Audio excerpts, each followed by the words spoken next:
Donc, quelques mots de bienvenue au Consulat général de France à Jérusalem, qui est votre maison, à toutes les trois associations présentes ici, pour votre voyage. Vous n'avez pas pu mieux choisir votre lieu de destination, parce que à la fois, vous représentez trois grandes cultures confessionnelles qui font l'identité de la ville de Jérusalem, et aussi parce que, et j'entendais avec les échanges que j'avais avec vos représentants, que vous représentez à la fois un message de tolérance et aussi une forme de combat. Et on sait très bien qu'ici, à Jérusalem, à la fois la tolérance et à la fois la paix sont un combat. Et donc, il me semble qu'effectivement, vous avez votre mot à dire dans ce paysage confessionnel si particulier de la Ville-Sainte. Nous avons la chance, avec mes collègues, de représenter la France.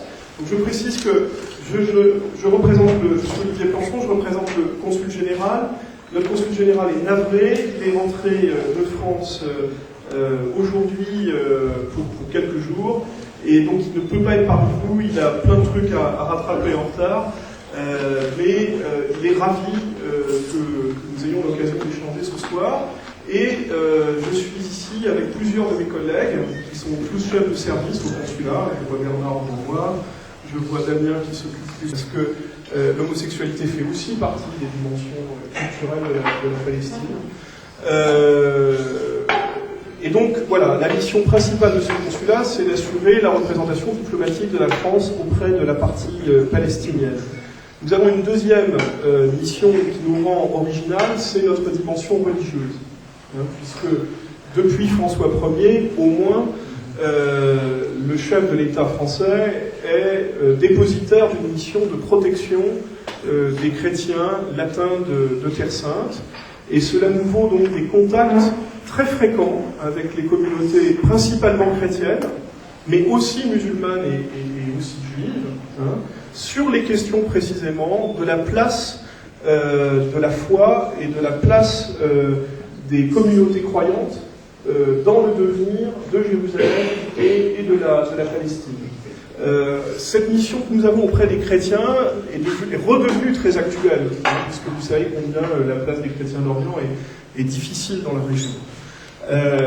À Jérusalem, elle se marque même pour ce qui est de la France, la mission de la France se marque même dans le paysage, puisque nous avons hérité de 4 beaux domaines nationaux, 3 d'identité chrétienne, un d'identité juive, le tombeau des rois, dont nous avons entrepris une nouvelle campagne de restauration.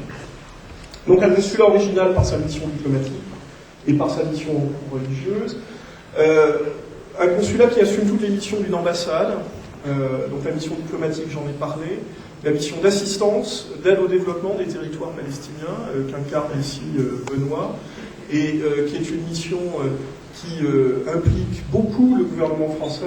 L'aide bilatérale de la France au territoire palestinien représente presque 68 millions d'euros par an, dans tous les secteurs d'activité de l'autorité palestinienne, que ce soit les infrastructures, que ce soit la santé, que ce soit la culture, que ce soit la gouvernance. Et c'est aussi pour nous un sujet de satisfaction, puisque, comme la plupart des bailleurs internationaux, nous constatons la capacité de l'autorité palestinienne à devenir prochainement, à avoir vocation à être un État, comme le confirment les rapports de la Banque mondiale et du Fonds monétaire international, et on sait d'expérience combien ces gens sont difficiles à convaincre. Ils en sont intimement convaincus. Et puis une troisième mission, qui est la mission classique, là pour le coup, de tout consulat, et qui est la mission d'assistance à la communauté française.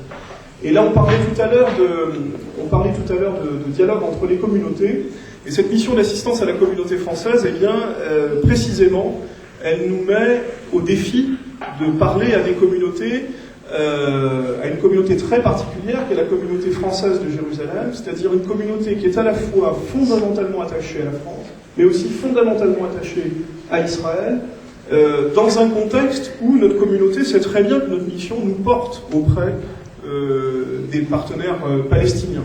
Donc vous pouvez imaginer que parfois le dialogue est assez franc, mais il existe. et nous avons toujours tenu que nous étions ici au service de tous les Français, sans exclusive, sans attache, sans exception, comment dire, faire d'exception de par l'origine géographique, confessionnelle, ethnique, les croyances politiques. Et c'est donc quelque chose auquel nous tenons beaucoup. Alors quelques mots sur la situation politique. Bon, comme vous le savez, je vais prendre l'exemple le plus récent. Comme vous le savez, la France a voté en faveur de l'admission de la Palestine à l'UNESCO. Ça n'a pas été un choix facile, mais c'est un choix que nous pensons être cohérent, parce qu'il témoigne, ce que je vous disais tout à l'heure, de l'appréciation que nous avons que l'autorité palestinienne, telle qu'elle existe aujourd'hui, a certainement la capacité de devenir un État. Et que l'autorité palestinienne, en plus, agira en fonction et servira des buts de l'organisation. Des buts de l'organisation qui doivent vous être chers, qu'il s'agit de développer une culture et une éducation pour la paix.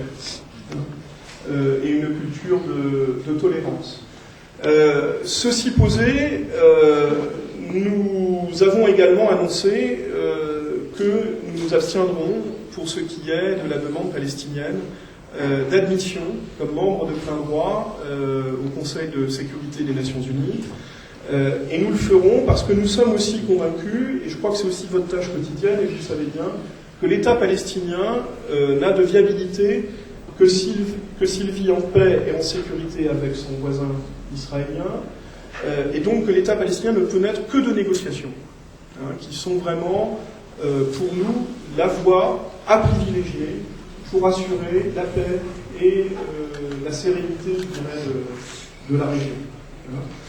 Donc c'est ce message aussi que nous portons à la partie palestinienne, et que nous portons également à la partie israélienne avec nos collègues de l'ambassade de France à Tel Aviv. Je ne veux pas en dire trop long sur les débats politiques, d'abord parce que vous avez pas mal de spécialistes ici, et qu'on peut en parler en petit comité, mais au moins vous redire combien nous sommes heureux de vous accueillir, et combien une grande démocratie comme la France ne peut être que proche des combats et des valeurs qui sont les vôtres. Voilà.